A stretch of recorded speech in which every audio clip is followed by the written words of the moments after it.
Talisay City Budget Officer mimando sa mga kaubanan sa Talisay City Hall nga magdaginot sa paggamit sa petrolyo tungod sa kanunay nga pagsaka sa presyo niini. Adunay live report sa Femari Dumabok. Fem.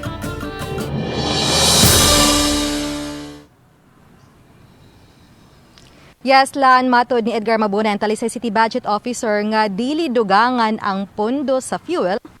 Nadyo kay area nga maiban mo na. Gitugan ni Mabunay nga 8 milyones pesos ng ilang fuel allocation matag tuig alang sa mga sakyanan sa City Hall. Lakip na niini ang mga ahensya sa gobyerno nga ilang gihatagan ng fuel subsidy. Anay 1.5 milyones pesos nga panggasolina sa Talisay City Police ug 400,000 pesos alang sa Talisay City Fire Station alang na sa usa ka tuig. Hinoon matod ni Mabunay nga kay privatize naman ang pagkolekta sa basura, dili na sila magproblema sa krudo sa mga garbage truck. Apan alang sa ubang buhatan, giawag niya mga department head nga maoy mo adjust sa ilang mga lakaw. Kung siguroon nga scheduled kini. Ning kuan man gyud ko nga maoni kay tungod sa increase.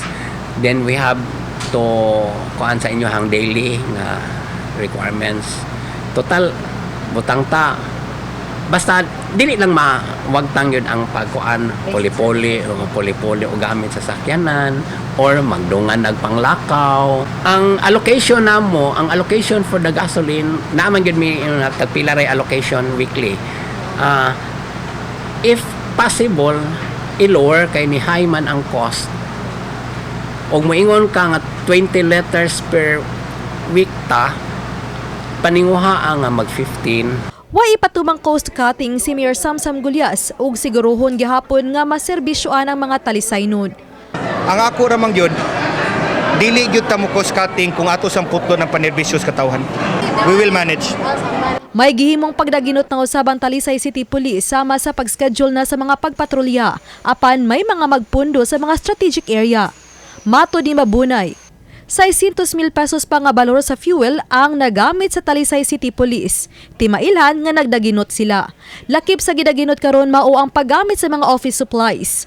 Mao nang akong gipanglista ron og asa dapita nga og makatapak lang bisag makakuha lang kog mga 70% nga savings for sa katong implementation namo sa 2021 og 2022 unya ni drop diri ibangga nimo ang drop nga 153 kay kaning budgeting is an art man po.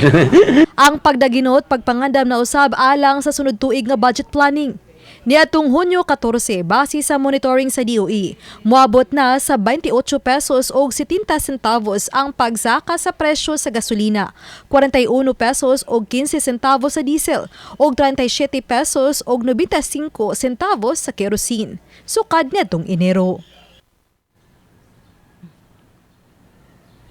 Laan lakip sa ilang pagdaginot matod ni Mabunay maong paglimit sa mga trainings o workshop sa mga empleyado sa City Hall. Inay nga ipaygayon kini sa gawas sa sud sa City Hall na lang kini himuon aron makamino sa gasto sa abangan og snacks na lay magasto inay nga paniudto. Lan? Daghang salamat, Femari Dumabok.